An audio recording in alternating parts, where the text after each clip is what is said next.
Today, I'm speaking with a fabulous leader in our industry and longtime friend, Jochem-Jan Sleiffer, who's the area president operation for Hilton for the Middle East, Africa, and Turkey.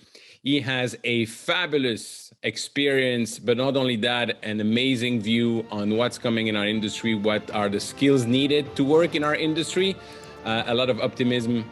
Enjoy my conversation with JJ. Hello and welcome to a new episode of the Business of Meaning podcast. And today I am absolutely delighted to speak with somebody, I was going to say an old friend, but he's not old, but we know each other for a long time.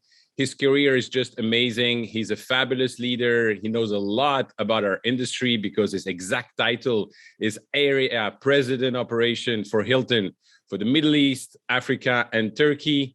Ladies and gentlemen, the one and only Jochem-Jan Sleiffer. JJ, how are you?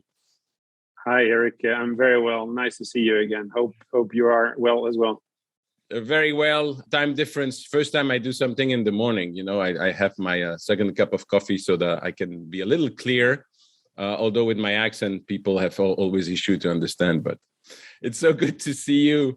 You have an amazing career. We're going to talk about it. We're going to talk about how we met in Brussels and everything. But first of all, I look at your LinkedIn profile. It has all the big names in education. It's got Cornell. It's got IMD. You've had a fantastic career. How did you join the industry? And when did little JJ say, I want to work in this industry? Right, Eric. It's a long story. So, are you ready for the long version, or would you like to have the short version?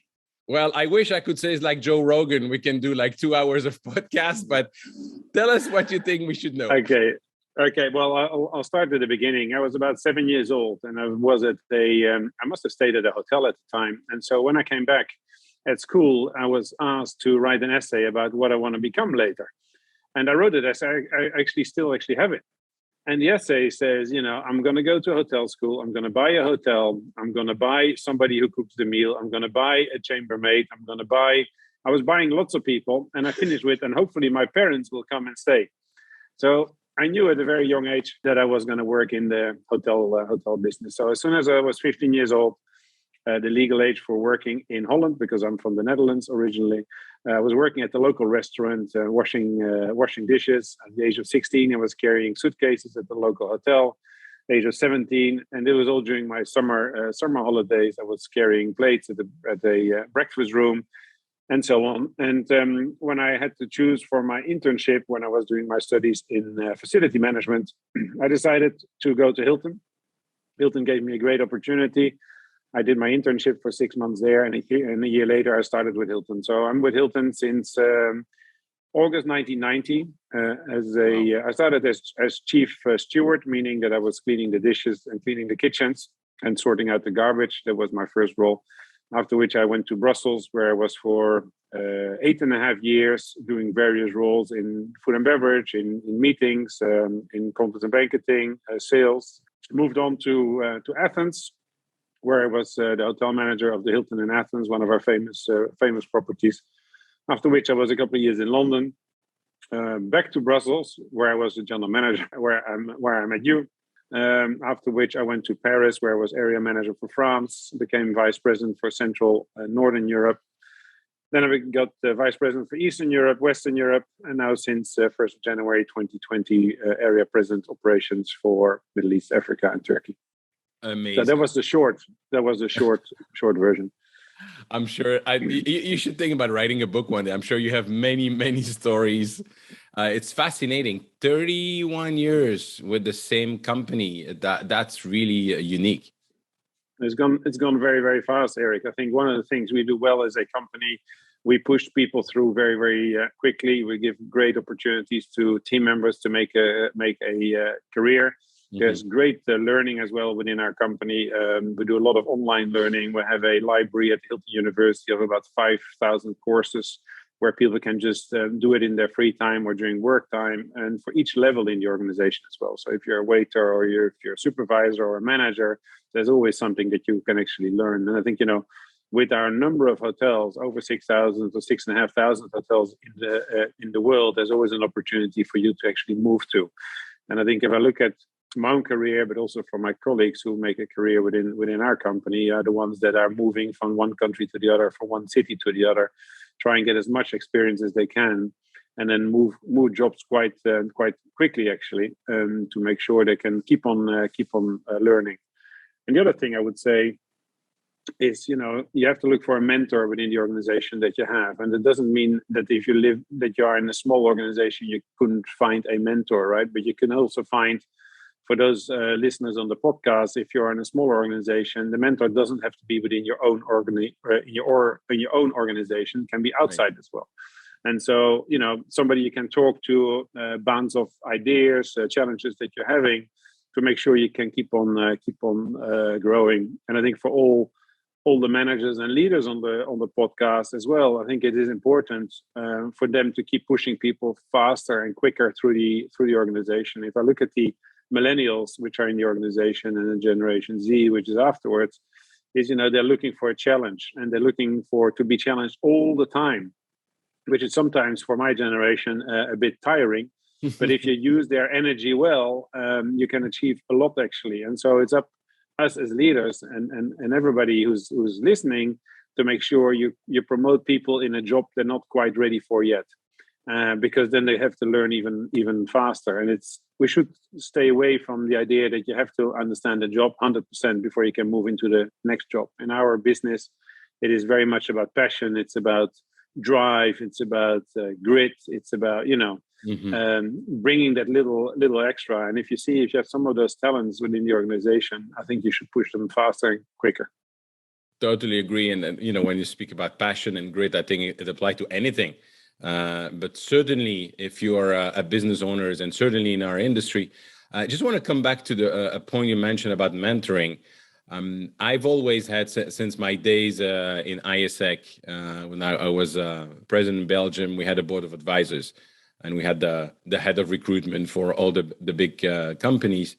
And when I started my company, that's what the first thing I did. And I remember when you were a general manager at Hilton Brussels, I can count on not only your friendship, but your brain cells, your expertise and intelligence in the industry.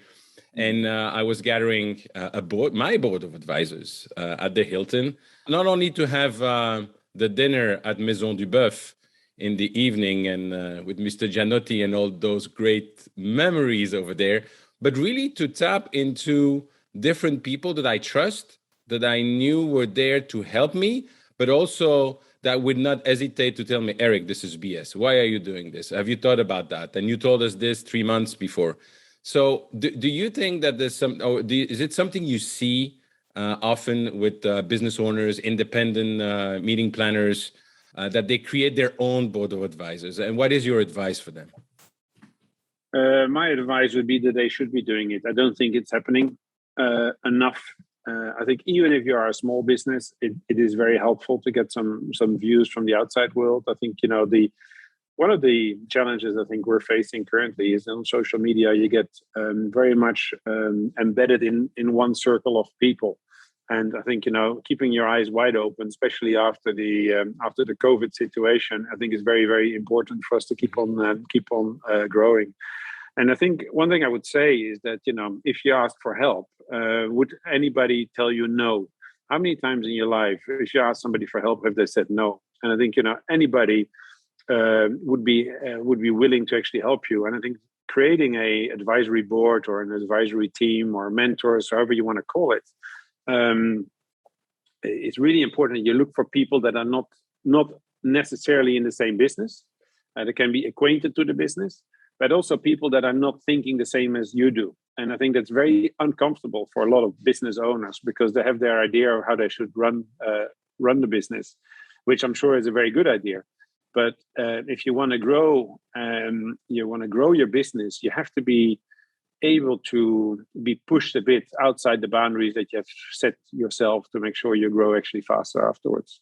So in short, I don't think it's happening enough. And I think, you should challenge yourself in really getting that board of advisors with people that are not necessarily thinking the same as you do. Mm-hmm. What would be the top moment or the best moment and challenges do you remember from being a general manager at the Hilton Brussels Well, I think it was a hotel with a long history, and so one of the best moments I would say is that I was surrounded by team members who knew what they were actually doing. And I think we sometimes underestimate the value and the power of our team members that have been long time within the same property or long time within the same business. And I think being surrounded by people that you trust and that trust you as well. It obviously helped that I was washing the dishes in that hotel a couple of years earlier. So I was being a general manager. Of course, I was one of the team. But I think being surrounded with some very strong team members, I think is very good. It also poses a challenge at the same time, because achieving change within an organization with a lot of people who have been there for a long time can be challenging as well. So I think that is it has a good point and a negative point. I think the other thing I would say, if you are an operator in a managed property, it's aligning the expectations between operator and owner of the property as well. I think there's one of the challenge hotel operators sometimes have to deal with. And again, I think the solution to that is communication. Make sure you take whoever is in your team and consider the owner of the property as one of your team. Take them on a journey with you. Make sure you communicate your ideas and your strategy going forward. Very much the same as you do with any team, actually, right? If you have a good team of people, they will follow you wherever you want to go, as long as you take them with you on the journey, and they can see the light at the end of the tunnel, or where you want to go, and and put some benchmarks in, put some timestamps in of this is what I achieved when and there. This is the stations we're gonna go by. And make sure you treat people well. Make sure you pay them well. Make sure you give them a bonus when they need one, and when they deserve one. Actually, I think that the whole journey of communication is crucial, I would say. One thing that I also remember, that you were able to position the Hilton there not only as a destination for international travelers, but also a destination for locals. The number of events that I attended there, and once again, the Maison du Boeuf, I don't know how many times I've ate there. The matches, special events that you did. Even before I got married, my friends took me, and I had to sing the blues of the businessman from Starmania and on the piano at the bar, and the cigars and everything. I don't see any location that can do all of this today. But maybe I'm too close-minded. But do you see that anymore? Well, I think, and I don't think it has anything to do with me specifically. It was a hotel, or it is a hotel that has been a long heritage, and a lot of people have worked there and have created that sort of image. So I wouldn't say it was me, but I think it's nice to hear that you still remember some of those special things that we actually did, and many people I still speak to from that time. They remember those same thing. So I think the message here is that you have to sometimes splash out and make an impression to make sure it's a long-lasting impression, because nowadays people will have access to social media and can see everything instantly. And I think at that time, and it's not that long ago, it's only, I would say, 12 years ago. So there was a lot less of it. And so people were reliant on their contacts, live contacts, more than sort of virtual ones, which I think during the corona, we have seen that a lot of things became virtual even more. I mean, you and I are speaking over a virtual line. It would be so much nicer sitting together and actually doing this. But we have to use the opportunities that are actually there. But having said that, I think this face-to-face contact and having people together and being together in a hotel, in the case that we're talking about now, is really something special. And that's why I'm also quite confident that the hotel industry and the hospitality industry and the meeting industry will come back quickly again. What are your main learnings from COVID? Because you're obviously somebody who manage many people. You used to manage obviously face-to-face with the teams. What are the main learnings you had from navigating COVID, and what are your advice again for people managing team, whether they have their own team or like a small business owners, they would manage a team running project? Yeah. Well, the learning is, I think, for everybody who's listening, we had to act quickly. I think, that goes for everyone, right? Either you had to scale down or scale up or change your business model or do things differently. And I think, we did that at Hilton particularly well. We started with Clean Stay and event ready for the meeting business quite quickly after the pandemic started. So I think, we sort of, I think, on the whole development side of creating or changing our business model to adapt our business model slightly during the pandemic, I think we did probably 3 years of work in sort of 3.5 months, because everybody was sort of focused and aligned, and we knew what the end goal was, and we could forget about anything else. So there was no interruption from the operations of the hotels because a lot of hotels were actually closed. So we could actually focus on it. So that would be one thing.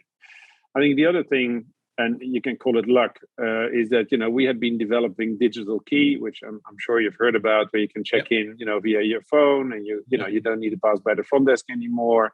And we had been developing this over the last couple of years, and it came in rather handy now. So all our hotels, especially the ones in the US, have all been changed to digital key. So you can you don't have to go by the front desk anymore. You can just go and check into the room. But I think the real learning was, for me, I just started in my new job on January 1st. So sort of 8 weeks after I started, this pandemic hit us. What I learned is that teams actually work better together in times of crisis than in normal times. And so people had to stick together. Suddenly you were realizing you were dependent on other people to get your information from. Yeah. So people, instead of working in their own region, in their own little box, they suddenly had to open up and say, okay, I have this piece of information, you have that piece of information, let's put it together and work together as a team. So if I look at my senior team, I think they work better than ever together. And they are complementing each other on achievements, which previously they wouldn't really do. They would all be in their own little world. And I think the other thing which I really stepped up when I took the role and the pandemic hit is that the communication with our general managers, I did this on a regular basis. In the beginning, it was every week. Now it's every 2 months. So we sort of scaled it down a bit. But I was holding talks every week with all the general managers because everybody was anxious to get info, right? Because a lot of the general managers, which we have in, let's say, in Africa and also some countries in the Middle East, there's one general manager per country. And they're operating a hotel, with a fabulous hotel, which is now closed or running at 5 or 6% occupancy. Well, they were also asking, well, what do I do now? What is the next sort of step? So that sort of helped us to get the communication right. And then what I did personally as well, I just worked with the local teams of the health authorities, ministries of tourism in the different countries, because what they did actually, they looked at us as, what do we do now? And because we were quick out of the starting blocks with Clean Stay, we now said, okay, well, you can copy and paste whatever we have done. Don't do the work again. So what we saw in a lot of the markets, actually, the ministries of tourism and the health authorities took over the protocols that we had actually done. So, which, again, comes to communication. I think also during times of crisis, people are more willing to share information, and I think that's a good learning for us all. I mean, like I said before, if you ask for help, nobody will say no. If you ask for sharing information, we should also say, okay, yeah, why not? If you're not a direct competitor in the business, share it. I mean, there's some great business processes you can have in your company which you can share with somebody else. Why not let them benefit from it? So I think there's many opportunities, and if I look especially at the meeting industry, we should be working together more and more. And I think the message, which I've been saying at the different panels that I've been working on, I mean, we should stop promoting one hotel chain. We should really promote the business as a whole. We should promote a destination as a whole, because hospitality is not only about weddings and lunches. It's also about meetings, about conferences, about smaller meetings, about interview rooms. It's everything which has to do with the meeting industry. And, if I look now, our increase in demand for meetings for 2022, or for the latter part of 2022, I have to say, it is quite strong, actually. So, we have to scale up again. We have to hire more people than we thought we would hire into the meeting and events teams, actually, because we are currently still running short. I mean, the curve of hiring people is slower then the business is coming back actually, which is very positive. That's wonderful. Great to hear that. And as we record at the beginning of November, you're now getting ready in Dubai to welcome hundreds of thousands of visitors for the International Expo, which is great. Now, how did you, as a destination, Dubai and also the Middle East, how did you thrive during COVID? Because I remember when we were, wondering how many lockdown are we going to get here. The hotel was full. People were traveling. What happened, and why was it so different? Well, I think, we opened in July 2020 already. So, we reopened. We're only closed really a couple of weeks. And there's a couple of things which are helping this. First of all, the population is very, very young here. Second thing is that the government had a very strict lockdown, strict measures on social distancing, wearing a mask. The other thing they did, and this is then from January onwards, with the vaccination started, they had a fantastic rollout of vaccination. Don't forget, it's only 11.5 million people here. Makes it a bit easier to sort of manage. Mm-hmm. So today we're, early November, we're at 98% of people has one shot and 88% second shot already. So we have hardly any cases anymore. So I think that they did this very, very well. And I think, the focus of the government on getting this done helped, of course, for the launch of Expo 2020, which was postponed by a year. In the first month, we had 2.3 million visitors. So massive, massive pickup. A lot of them in the regional market, I would say. So a lot of coming from India, Pakistan, Saudi Arabia, Kuwait, Oman, this region. But we can see already, as markets open, we see actually people coming out of the UK, US, Germany, Spain. So there is an uptick. And of course, for us, the market, I would not say it is it's a turning point, Expo 2020, but, the market was already open. And as soon as individual markets opened, in Europe, for instance, we saw, them booking into Dubai immediately. Dubai remains a very positive, very, very popular destination, especially in winter time. So I look forward to a very, very good winter. And the other thing, which I think is a good indicator of what happened in the Middle East, specifically Middle East, Africa, and Turkey, I need to say, is that we signed more deals for new hotels going forward. Wow. So it wasn't that people stopped, actually, right? People actually see the hospitality as a very positive business to actually be in. So we run about 100 hotels in the Middle East, Africa, and Turkey, 167 hotels. And we're opening in the next 3 to 5 years another 150. So, we're almost doubling the number of hotels in this region. It just shows you the confidence. So even during this difficult year, which is 2021, we will open in my region close to 20 hotels. Next year we'll probably double that, and the year after we'll double that again. So there is a market. People are confident that the business will be coming back. So overall, I think it was a terrible time. I appreciate that, and a lot of personal problems, and there were some terrible situations that people couldn't visit their families, which is, I think, typical for the Middle East. Nobody has their family here; everybody's an expat here, which is terrible. But the good thing out of it is that people have confidence in the market. People have confidence in the business. They see the hospitality model as something that they can put their money in. So overall, it was pretty good. That's amazing.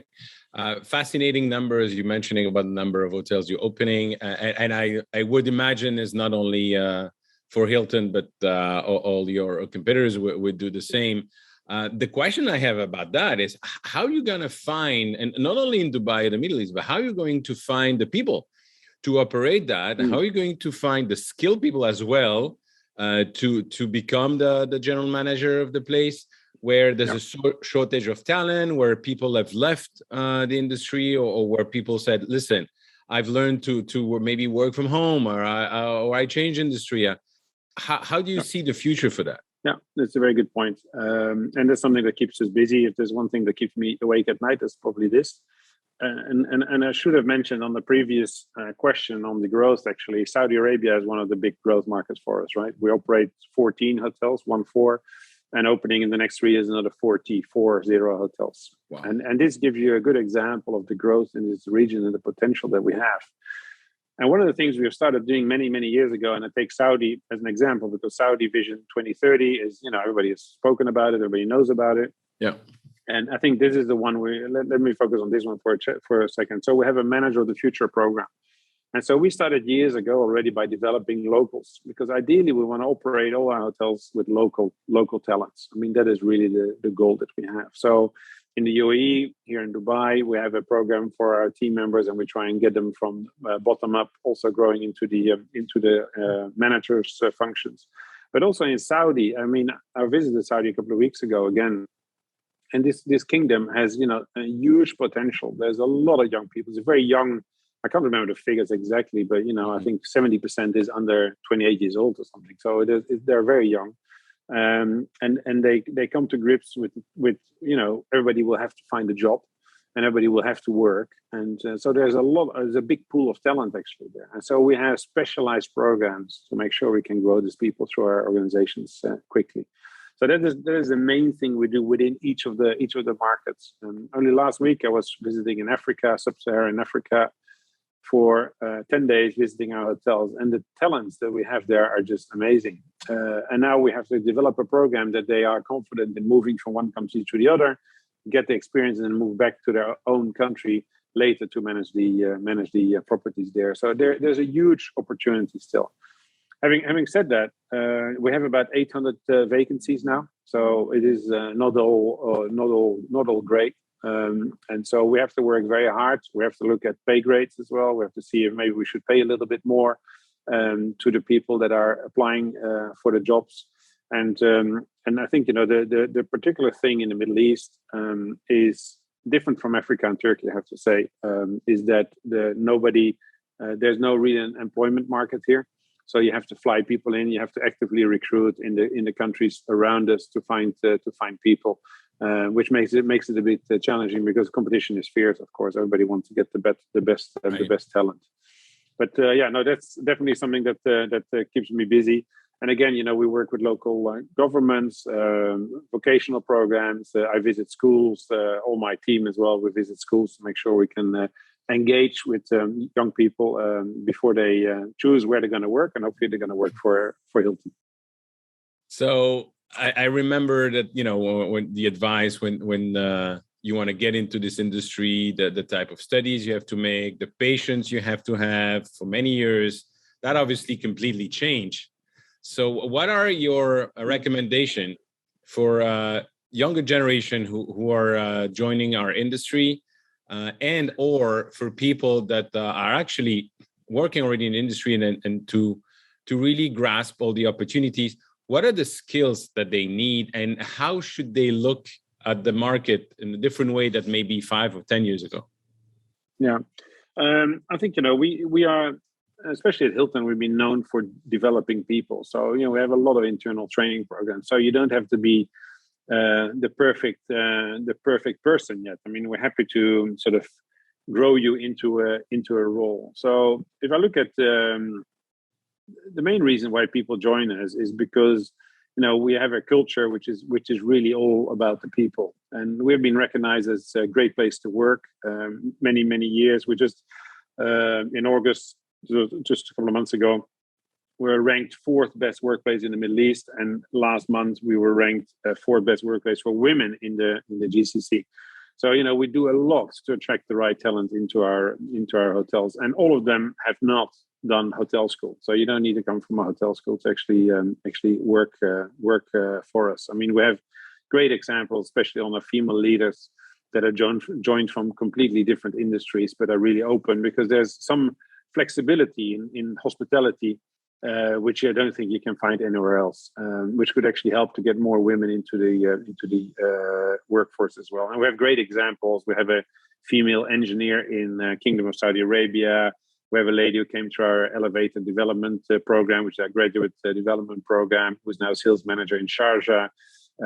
We have many examples of how we grow people within the teams, I would say.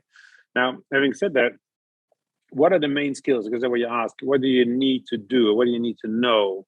And I think, and it sounds maybe a bit cliche, but energy, creativity, passion, and digital savvy, I would say, because a lot of things are, digitalized nowadays. But we really want to have somebody who's not scared to talk to people. We want people that are open. We want people that are, can stand up in front of a client and say, "How can I help you?" Or "How has been your day?" Or, "Are you having a good day?" Or "Would you like, I know from yesterday you had a cappuccino with soya milk. Would you like soya milk again?" I mean, it's that you have to be interested in people. We are a business of people serving people. I think that's probably what I'm looking for most if I'm hiring anybody is if you have that passion to go that extra step, that extra mile to deliver that sort of service. The technical things we can all sort of learn. We can teach you. But I'm really looking for attitude, which is positive. And I think one of the things, and I said that earlier today, is those young people that join the industry, where they're currently in their early 20s, they want to move quick, they want to learn fast, and so we have to give them that opportunity. And for us as an industry, we need to change. We have to give it to them faster. We give them opportunities. We have to give them feedback and challenge them all the time, because otherwise they're going to change and they're going to work somewhere else. And I think that's one of the challenges we have. If I look at the hospitality schools, for instance, I think about 20% of hospitality students end up in hotel business. The rest in other parts of hospitality, but not in hotel business. And I think there we have a role to play, because hotels have so many different jobs. You can work in accounting, you can work in meeting and event sales, you can work in the kitchen, you can work in front office. I mean, any skill is probably good, but people don't always know that. So there's a big role for us to play for hospitality students, but also a big role for us to play for people who know nothing about hospitality, because they might find their sort of dream job without actually knowing it. Hire for attitude and train for skills. Yeah, awesome. It's as simple as that. JJ, it's been a pleasure, and I know I'm very privileged with your crazy calendar to get the chance to talk to you today. I can't wait to see you face to face again. And let me ask the last question that I got from Jason Gaignard, and I keep asking that question because it's one of my favorite. When we meet in 1 year, and maybe less than 1 year, but let's say when we meet face to face in 1 year with a bottle of champagne, what will we be celebrating? Well, I think we'll be celebrating that the business came back much faster than we thought it would actually come back, and that people will be meeting again. I think that's probably which we'll be celebrating. Having said that, looking out of my window here all over the Palm Dubai, I can see a beautiful 608-room Hilton Palm Dubai, which is going to open in 2022. And hopefully we'll have the bottle of champagne on the rooftop bar there, because it's a stunning property. It just shows you the strength of the market and the confidence everybody has in this business, that we're going to open a beautiful big hotel where we can host many meetings and we can have a bottle of champagne together there. Awesome. I take the meeting with you. Thank you so much, JJ. You're welcome, Eric. Thank you, JJ, for taking the time to speak with me. Fabulous memories and great insights for the future in our industry and what's needed. Ladies and gentlemen, if you want to connect with me, please go on LinkedIn or join my Facebook group, www.evenbusinessformula.com/group. And if you find any value in this podcast, please share it with your network and give us a good rating on the platform on which you're listening to this podcast. Thank you.